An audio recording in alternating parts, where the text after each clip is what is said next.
शहर के गुलमोहर नगर में एक ही घर में बाप और बेटे का शव बरामद होने से परिसर में खलबली मच गई। बताया जाता है कि बेटे का शव सोफा सेट पर और पिता का शव बाथरूम में नग्न अवस्था में दिखाई दिया। घटना की जानकारी पड़ोसी को मिलते ही उन्होंने इसकी सूचना पुलिस को दी। पुलिस ने इस मामले में शव को पोस्टमार्टम के लिए मेयो अस्पताल रवाना कर दिया है। आगे की जांच की जा रही है। कहा जा रहा है कि यह हत्या है या आत्महत्या, फिलहाल इसका खुलासा पोस्टमार्टम रिपोर्ट आने के बाद ही हो पाएगा। आज सुबह 8:30-9 के बीच में हमें ऐसी खबर मिली कि कोई बॉडी की बास आ रही है। कोई मर के 2 दिन से बॉडी पड़ी हुई है, उसकी बास आ रही है। इसलिए ये बात सुनकर हमारे पुलिस स्टाफ वहाँ पे पहुँचा। ये वहाँ पे पहुँचने के बाद ये गुलमोहर नगर में एक घर है, एक मंजिला, वहाँ पे 2 रूम है। उस घर में पहले ही रूम के सोफे पर एक 40 साल उम्र का लड़का है जिसका नाम शिवदास पांडुरंग जी भेंडे, हरीश शिवराज भेंडे, उम्र उसकी 40 साल है। वो सोफे पे मरा हुआ मिला और कम से कम 2 दिन से बॉडी वहीं पे पड़ी थी, डिकम्पोज बॉडी थी और उसकी वजह से खून बाहर निकला हुआ था।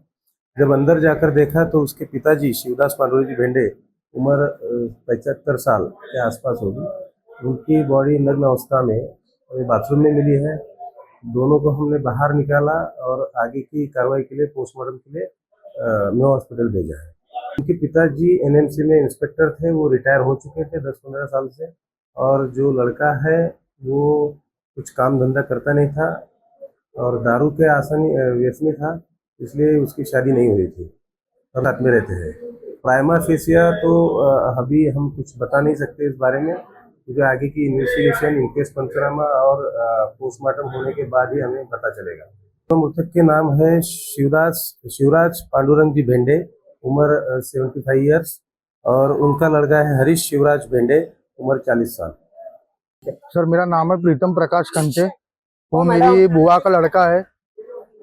तो माझा आत्याभाऊ होता। तो माझा आत्याभाऊ असून तरी म्हणजे आमच्यासोबत त्यांचे म्हणजे संपर्क होते, पण तो जास्त म्हणजे संपर्कात म्हणजे कोणाच्या नव्हता राहत, नाही म्हणजे रिलेशनमध्ये किंवा म्हणजे आजूबाजूच्या म्हणजे याच्यामध्ये घरामध्ये। तर आज आम्हाला म्हणजे माहीत पडलं की बा म्हणजे तो म्हणजे माझ्या मोठ्या भावाला म्हणजे रोशन शिवदासजी भेंडे, त्याच्या सख्या भावाला, त्याला माहीत पडलं म्हणजे बाजूमधून की बा म्हणजे तुमच्या घरातून बा दुर्गंध हवा येत आहे आणि बा वास येत आहे, बा दुर्गंध हवा आणि वास येत आहे बा। त्यामुळे त्याला कळवलं, तर त्यामुळे त्यांनी म्हणजे त्याच्या भावाने रोशन भेंडेने आम्हाला फोन केला। म्हणजे आम्ही त्याचे मामे भाऊ त्याचे सख्खे, तर आम्हाला कळवलं की बा तुमच्या घरातून बा दुर्गंध हवा येतात। तर मला त्यांनी फोन केला की बा तुमच्या घरातून, तेव्हा माझ्या आत्याच्या मुलांनी म्हणजे रोशन भेंडेनी मला फोन केला त्याच्या भावाने की बा तुम्ही लोक लवकरात लवकर पोहोचा बा, कारण की मला फोन आला बा की बा वास येता म्हणून त्याच्या घरातून। आणि बा कोणी 2-3 दिवस झाले, बा 2 दिवस झाले, 31 मार्चचा पेपर त्याच्या घरी पडलेला होता। 31 मार्चचा त्याच्या घरी पेपर पडलेला होता। तर बा तो बा तसाचा तसाच पडला, पण बा म्हणजे काही रिस्पॉन्स नाही। आणि बाहेरून गेट लागलेला होता आणि घरामध्ये बाथरूम मध्ये अंग म्हणजे नसताना, म्हणजे कपडे काहीच नसताना त्याच्या वडिलांची बॉडी तशीच पडली होती। म्हणजे फक्त रक्तात म्हणजे तोंडातून त्याच्या रक्त येत होतं।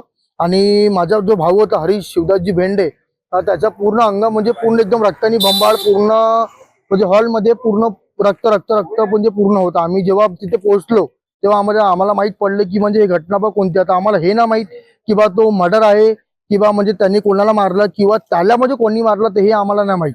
आता हे फक्त आम्हाला सांगेल तर फक्त कोण एक शिवदासजी पांडुरंगजी भेंडे हे त्याचे वडील सगळ्यात पहिले तर, आणि त्याच्यानंतर जे होते नंतर हरीश शिवदासजी भेंडे हा त्यांचा मुलगा, ठीक आहे। तर हा होता फक्त सोफ्यावर बसलेला, हॉलमध्ये पूर्ण रक्तानी भरलेला, पूर्ण त्याच्या म्हणजे अंगाची म्हणजे एकदम अशी वास खूप।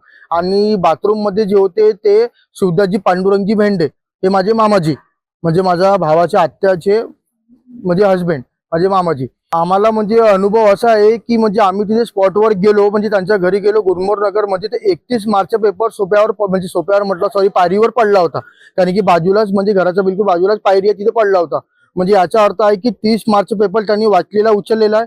तर ही घटना होऊ शकते की दुपारी काहीतरी घडली असेल, कारण की 31 मार्चचा पेपर त्यांनी उचललेला नाही आहे। पोलीस प्रशासनाची आमची अशी मागणी आहे की बा म्हणजे ज्यांनी म्हणजे जे काही आहे त्यांनी तत्काळ म्हणजे बा चांगला म्हणजे त्यांनी हे करावा, आम्हाला सपोर्ट करावा, आणि बा जे काही गुन्हेगार असेल त्यांना अटक करण्यात यावी बा।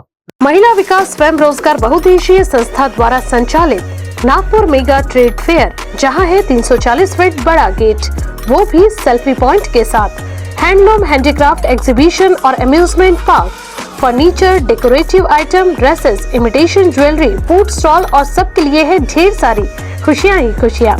तो देर मत कीजिए, पहुंच जाइए अपने बच्चे और परिवार के साथ नागपुर के रेशमबाग मैदान में लगे मेले में, जहां कीजिए ढेर सारी शॉपिंग और उठाइए इस मेले का भरपूर आनंद। शाम 5 बजे से रात 10 बजे तक। स्टॉल बुकिंग के लिए आज ही संपर्क करें 7559222981।